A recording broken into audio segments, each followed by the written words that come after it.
Aqui é uma breve explicação sobre relacionamento de dados, né. Uma colega nossa perguntou aí da última live, quando eu estava explicando alguma coisa sobre Power Apps, sobre como eu faço relacionamento de dados. E esse aqui é um exemplo, inclusive, de um dos cursos lá da plataforma, que eu falo de modelagem de dados, né. Dessa pergunta, na verdade, eu gravei essas aulas, fiz vários exemplos de como eu uso para modelar dados, e dessas aulas eu gerei esses exemplos aqui, esses diagramas, que eu vou repassar aqui na aula, mas só para mostrar, né. Eu gerei umas aulas sobre modelagem de dados aqui, um mini módulo, falando sobre a importância da modelagem de dados, erros comuns que as pessoas fazem, um pouco sobre o diagrama de modelo de dados, né, que serve para desenhar a estrutura de um aplicativo, né, da base de dados, e depois eu passei por alguns exemplos de como eu modelaria, que até estão aqui do lado, né, fui desenvolvendo o raciocínio durante as aulas. Posso depois, vou deixar o link para quem quiser conhecer a plataforma, né, é nova, estou lançando agora, recebendo os primeiros alunos. Então eu passei um por um aqui, exemplos de apps mais simples até mais complexos, explicando como que eu modelaria, explicando, né, nesse mini curso ali, relacionamentos, um para N para N, que a gente tem que entender quem vai desenvolver Power Apps, né. A gente tem que acabar entendendo isso. Quem não veio do código da programação, mas vai fazer low code, vai fazer aplicativos para a empresa, é bem importante entender esses conceitos, saber modelar pelo menos o básico, né, para aplicativos simples, para não criar uma estrutura muito complexa e depois passar trabalho, né? Dá muito mais trabalho depois arrumar o que está feito errado do que fazer do jeito certo no começo. Então, nesse curso aqui, né, naquelas aulas do curso, eu estava dando esse exemplo aqui. Imagine que a gente vai ser o responsável para criar a base de dados de um hospital, por exemplo, né, de uma maternidade. E aí nós precisamos organizar as informações sobre todos os pais e filhos, né, todo mundo que nasce nesse hospital. E nós somos responsáveis para garantir que essas informações estejam organizadas de maneira clara e precisa, para depois poder gerar relatórios, gerar informações, né, ter esses cadastros.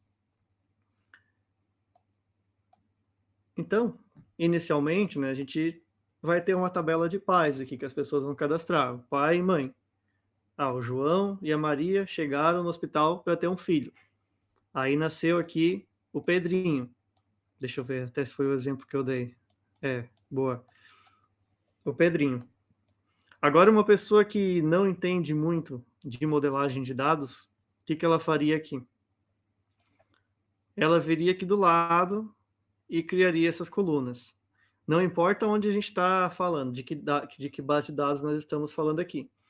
Pode ser Dataverse, pode ser SharePoint, pode ser SQL Server, pode ser uma planilha do Excel, a título de exemplo. Não importa onde for, a gente vai ter que criar tabelas. E a pessoa criaria isso aqui. Ah, eu vou criar uma coluna aqui, né, para o nome do filho, a data de nascimento e o peso ao nascer. Aí cadastrou o Pedrinho aqui, ok. Mas aqui a gente já começa a ver um leve erro aqui, já um probleminha na criação de modelos de dados. Tem informações se repetindo aqui já. Né? A pessoa teve que cadastrar que o Pedrinho é filho do João e da Maria, replicou os dados em duas linhas. Então já começa a ter repetição de informações aqui. Se a gente está vendo isso, já tem alguma coisa errada no modelo. Mas tudo bem, a pessoa não sabe exatamente, né? Está começando agora. Ok. Aí veio depois mais um, daqui um ano, né? Veio ali o João e a Maria e tiveram mais um filho, a Mariazinha. Aí uma pessoa que não entende de modelagem de dados ia fazer o quê? Ia pegar e adicionar mais colunas aqui do lado. Nome do filho, data de nascimento e peso do nascer. Só que não dá para repetir o nome da coluna. Então ele iria colocar nome do filho 2, data de nascimento 2, peso a nascer 2. Alguém aqui do chat já fez isso, faz isso, ou já se deparou com algo assim? Eu já me deparei com pessoas fazendo assim, e tive que orientar a forma correta, né, mas no começo a pessoa faz assim. Ok, beleza, então aqui já são 6 colunas, e a nossa lista está crescendo para o lado, né. Vamos supor que aqui é uma lista do SharePoint. Certo. Então um programador teve que ir lá e criar mais listas, e adaptar o aplicativo para ter a entrada do nome do filho 2, data de nascimento 2, peso a nascer 2. E aí, vamos supor então que vem uma família que tem bastante filho. Isso aqui. Então, uma pessoa tem vários filhos aqui, 3, 7. Né? Ele quer construir um time de futebol, ainda faltam alguns, vão vir mais vezes. Então, nós criaríamos mais colunas aqui. Até quando essa base de dados vai crescer? Até quando essas colunas vão crescer? Então, já dá para ver que não está certo. Não pode crescer para o lado uma coluna, uma base de dados, né? Uma tabela não pode ficar crescendo para o lado quando surgem mais dados. Ainda mais dados que se repetem, né? De pessoas, que são as mesmas informações. Pedrinho, nome, data de nascimento e peso. Imagine que eu queira buscar agora nessa tabela as informações da Mariazinha. Como que a pessoa vai fazer? Como que ela vai fazer essa busca? Vai ter que procurar na coluna nome filho 2, nome filho 3, nome filho 4? Não faz sentido, fica muito difícil. Só isso aqui já atrapalha todo o desenvolvimento do app. Então, o que seria a forma correta? Aqui para baixo, aqui já tem mais detalhes de como seria a forma certa. Deixa eu tirar esse aqui, que esse aqui é da explicação um pouquinho mais avançada, que tem nas aulas lá, né? Não precisamos entrar em tantos detalhes, senão fica grande demais aqui a live, e fica difícil explicar ao vivo, né? Gravado é mais fácil. Mas, basicamente, a forma correta é ter duas tabelas. A tabela de pais, que só tem informações de pais, e a tabela de filhos.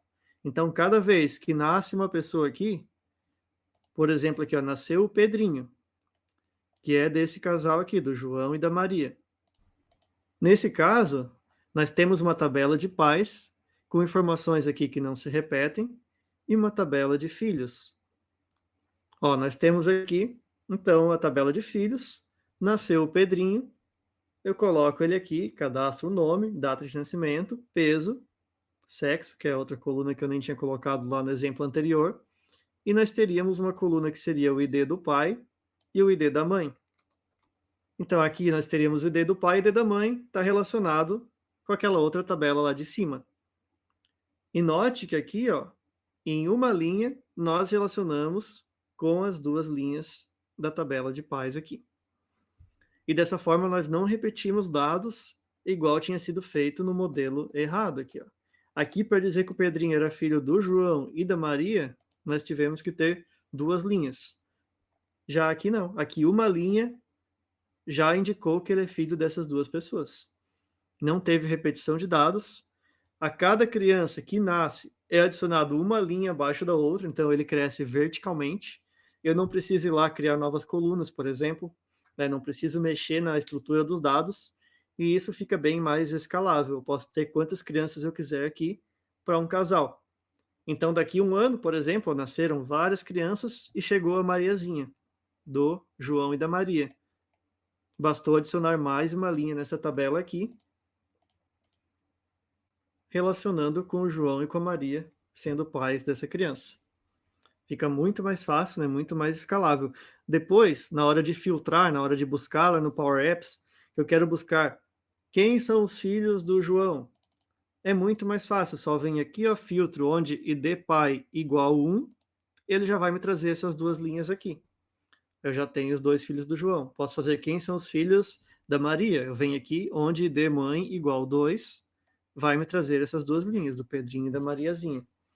Ou então, quem são os pais do Pedrinho? Eu venho, acho o Pedrinho, e encontro aqui pelo ID 1 e 2, e consigo encontrar lá nas tabelas, lá na tabela de pais, quem são os pais dele. Ó, vamos ver aqui o comentário do Igor. Já peguei projetos de code review e me deparei com tabelas assim. Crescem lateralmente e a solução sempre é pôr na terceira forma normal e refazer toda a lógica do app. Às vezes até dividir o app. Dá um retrabalho bem grande refazer tudo de novo, né, se a modelagem está errada.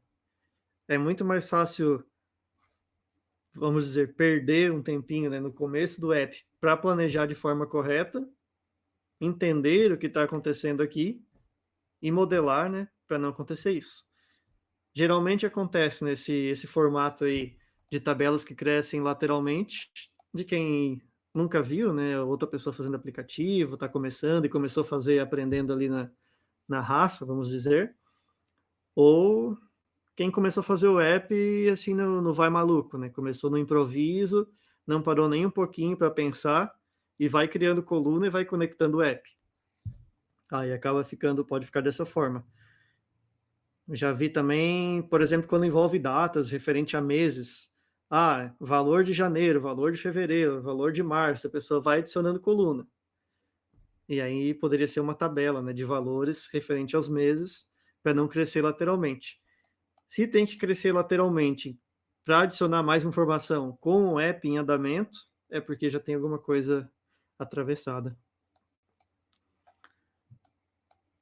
E agora, né, um último ponto aqui, que é coberto, né, nas aulas lá de modelagem de dados que eu falo é sobre o relacionamento de dados, diagrama de entidade.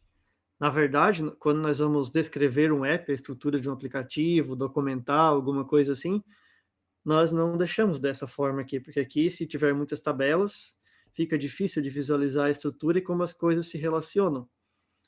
Aqui, por exemplo, tem um relacionamento entre essas duas tabelas, que é pelo ID do pai e ID da mãe. E para representar isso, tem o diagrama de dados, né, que é o ERD, que vem do inglês Entity Relationship Diagram, diagrama de relacionamento de entidades. As tabelas, em alguns locais, também são chamadas de entidades. Até antes, no Dataverse, as tabelas eram chamadas de entidades, agora eles mudaram para a tabela. Então, aqui, no nosso exemplo ali de pais e filhos, são só essas duas tabelas aqui. Essa outra aqui é de um exemplo que eu dei mais para frente. Deixa eu ver se eu consigo tampar isso, para não ficar muita coisa na tela.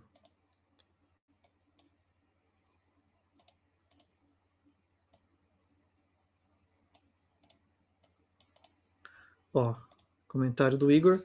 Normalmente são iniciantes que fazem assim, mas a vida é isso, errar, aprender com erro e seguir em frente. É, exatamente, né? Não dá para começar também com a melhor solução. Às vezes tu quer resolver um problema, é melhor meter a cara, né, fazer o aplicativo, resolver o problema, mas não esquecer de procurar aprender e evoluir para o próximo app, né? Sempre ter a ideia que o próximo app tem que ser melhor que o anterior, aí cada vez você consegue trazer um pontinho a mais ali de melhoria. E é fazendo um app com problemas na estrutura que você vai aprender mais ainda para o próximo não fazer com esse problema, né? Então, tu vai ali, faz, vê que dá um trabalhão arrumar, e aí na próxima já vai fazer do jeito certo. Sem julgamentos aqui. Então, aqui seria o diagrama bem simplificado, né, que representa esse nosso relacionamento entre as duas tabelas. Nós temos a tabela de pais, que tem um ID, tem um nome, tem um CPF, pode ter outras informações aqui. E tem a tabela de filhos. E elas estão relacionadas. Então, pelo ID pai e ID mãe. E aqui nós temos um símbolo mostrando que é de um para muitos. Que quer dizer o quê? Que um pai pode ter muitos filhos. Uma mãe, pai e mãe, né? Pode ter muitos filhos. Como que a gente sabe que é um para muitos? Pela estrutura, porque a gente consegue ver aqui, ó, que aqui no ID pai e ID mãe eu posso repetir o ID do pai. Ou seja, um pai, né, um ID aqui, tem muitos filhos aqui, né, muitos IDs que apontam para a tabela pai, que pode estar relacionando. E na verdade, até quando eu estou desenvolvendo, eu acabo chamando de tabela pai, tabela filho, dependendo, registro pai, registro filho. De acordo, sem ser tabela de pai e filho, né, sendo qualquer tabela de dados aí também. E esse aqui é um desenho bem simples, né, uma modelagem bem inicial. Aqui em cima eu coloquei o nome da tabela, e embaixo as colunas. Já tem pessoas que fazem de formas mais complexas, né, aqui é uma explicação básica de como mostrar as tabelas, mas poderia ser assim também, ó. Nós poderíamos ter aqui, ó, o nome da tabela, aqui as colunas, o nome das colunas, o tipo do dado, e aí nós temos também aqui conceitos de banco de dados, né? Algumas coisas é chamado de primary key, que é a chave primária. Por exemplo, o ID, um ID único que representa aquela linha. Então, cada tabela tem uma coluna, tem uma linha, uma coluna naquela linha, né? Cada linha tem um valor único lá, que é o ID. No SharePoint, nós acabamos usando inteiros. Até tem a coluna própria do ID já do SharePoint que é gerado automaticamente.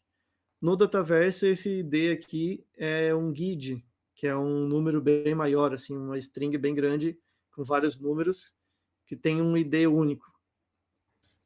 Então aqui tem mais detalhes nessa informação, né? Se é uma chave primária, qual seria o ID único, qual é a chave estrangeira, que é foreigner key, que representa, isso aqui quer dizer que ele está relacionado a uma outra tabela, é uma informação que é associada a uma outra tabela. Então, quem olha aqui já entende que isso aqui está ligando com outra informação, e que no fato é aqui, né, com a tabela de pais. E aqui também tem o tipo do dado, né? Esse aqui é bem essencial para quando, por exemplo, você planeja um aplicativo e alguém vai construir, né? Você é o arquiteto, por exemplo, o tech lead, alguém que está desenhando a solução para um dev ir lá e fazer. Então aqui elimina bastante erros, né, colocando já o tipo de dado para a pessoa não errar na hora de criar a coluna. Quanto mais informações, quanto mais detalhes, melhor. Aqui, agora eu estou vendo que está aumentando aqui o número de espectadores. Quem estiver chegando aí, manda uma mensagem no chat. Eu estou explicando aqui um pouco sobre modelagem de dados, alguns erros que os iniciantes fazem na hora de modelar um dado. E isso aqui tudo é parte lá de umas aulas que eu tenho na minha plataforma, que é nova. Depois eu posso botar o link aqui no chat, se alguém tiver interesse. Já manda aqui que eu pego o link aqui rapidinho e coloco. Porque estou aqui guardando os primeiros alunos, já tem 2 alunos. Amanhã, inclusive, vai ter uma call com os alunos para discutirmos, falarmos de Power Apps, uma call fechada, sem ser live, para tirar dúvida, para cada um tá em um curso, tá em alguma parte aqui da plataforma, tá fazendo alguma coisa, até tirar dúvidas dos seus desenvolvimentos do dia a dia. Então vai ter uma call fechada para quem for aluno, quem estiver inscrito, ainda dá tempo de entrar. Fiz até uma paginazinha aqui de vendas, dando detalhes. Tem um cupom aplicado nesse link que eu vou mandar no chat. E vai ser tanto mensal quanto anual, né? Diferente de outras plataformas que fazem você pagar um ano inteiro e um valor caríssimo. Pra, às vezes você quer acessar só uma aula, alguma informação. Eu fiz numa forma mensal, vamos ver o que acontece, né? Como fica. Aqui tem os cursos que estão disponíveis. O próximo, eu acho que eu vou gravar sobre Dataverse, que tem pouco conteúdo, né, no Brasil. E aqui para baixo, né, rolando até o final, vai ter valores, um plano mensal, aí tá com desconto, esse desconto se aplica enquanto você for aluno, porque é lançamento, tá com a promoção, né, eu ainda vou adicionar mais conteúdos e tudo mais, então tá no preço promocional para quem entrar agora, pega com desconto e fica com esse desconto enquanto não cancelar o plano, né? Pode ser o plano mensal, se tu entrar aqui e assistir todas as aulas, pode pausar o plano, pode cancelar e pronto, não precisa mais pagar, né? Não precisa pagar o ano inteiro para ver o que quiser ver. Além das chamadas quinzenais que a gente pode entrar para tirar dúvida, que eu estou começando amanhã, vai ser a primeira call com os alunos. No começo tem poucos alunos, então é uma boa oportunidade para tirar dúvidas específicas, se você tiver, né? Vou mandar aqui no chat. Qualquer dúvida também me manda mensagem no LinkedIn, pode ser. Ainda muita coisa que é nova para mim também, né? Pode dar alguma falha, alguma coisa na compra, no plano. Então, estou aqui para auxiliar. Então, é daqui, né? Tem mais aulas aqui no módulo de modelagem de dados. Né? Depois, tem alguns exemplos aqui de modelagem de dados que eu fiz lá. Por exemplo, aqui eu coloquei, voltando agora ao conteúdo, né, da live, coloquei a descrição do aplicativo, né, o nome e o que deveria ter no aplicativo e como que seria feito esse aplicativo. Né? Quais seriam as tabelas desse app? Por exemplo, aqui, um app para tarefas e anotações, para alguém criar uma tarefa e a pessoa poder fazer anotações para essa tarefa. Então, agora na hora que eu estava explicando, eu sabia o raciocínio que eu estava fazendo aqui, né. Agora olhar, deixa eu revisar o que eu fiz aqui. Tem uma tabela de tarefas, para a pessoa anotar as tarefas. Ah tá, cada tarefa possui um responsável, então aqui nós teríamos, ó, o ID da pessoa, que seria o responsável. Então uma pessoa pode ser responsável por mais tarefas, por isso que está aqui, ó, N para 1, N tarefas para uma pessoa. Então, nessa tabela teria uma coluna com o ID pessoa que se refere a essa tabela aqui. E nós teríamos anotações também. Então, anotações da tarefa. Vamos dizer, uma tarefa é fazer a tela inicial do aplicativo. Aí nós queremos colocar anotações. Progresso iniciado hoje. Tela em andamento. Tela concluída. Ou seja, podemos adicionar várias anotações. Isso quer dizer o quê? Tem que ser em outra tabela. Uma tabela de anotações. E cada anotação está ligada a uma tarefa. Então está aqui, ó, 1 para N, uma tarefa para N anotações. E tem também a pessoa que fez a anotação. Por isso que aqui eu coloquei o ID da pessoa nessa tabela também. Aqui é só, esse ID pessoa é só para mencionar, na hora que eu estava explicando na aula, eu falei que teria a coluna ID pessoa para representar a pessoa, né, que fez a anotação. Nesse caso aqui, eu não estou falando de SharePoint, não estou falando de Dataverse, por isso que tem o ID pessoa, que foi a pessoa que fez a anotação. Mas, às vezes, para o SharePoint, a gente sabe que tem já a coluna lá padrão, que é o criado por. Então, a pessoa que criou a anotação ou que criou a tarefa já fica automaticamente registrada lá, né? Então, a gente talvez não precisaria ter essa coluna apontando para a tabela pessoas, mas representando em forma de diagrama, se nós temos uma coluna que é o criado por, que está falando da pessoa que criou aquele item do SharePoint, nós teríamos algo assim, porque tem uma pessoa relacionada, só que já é uma coluna padrão. E aí tem muitos outros exemplos aqui que tem lá, né? Acho que não compensa eu passar um por um aqui. Certo. Se alguém tiver alguma dúvida sobre isso, algum comentário, manda no chat. Se não, vamos para algum próximo tópico. Quem quiser falar de algum outro tópico também, pode mandar no chat aí. Tomar uma água que eu acabo falando alto aqui, vai cansando.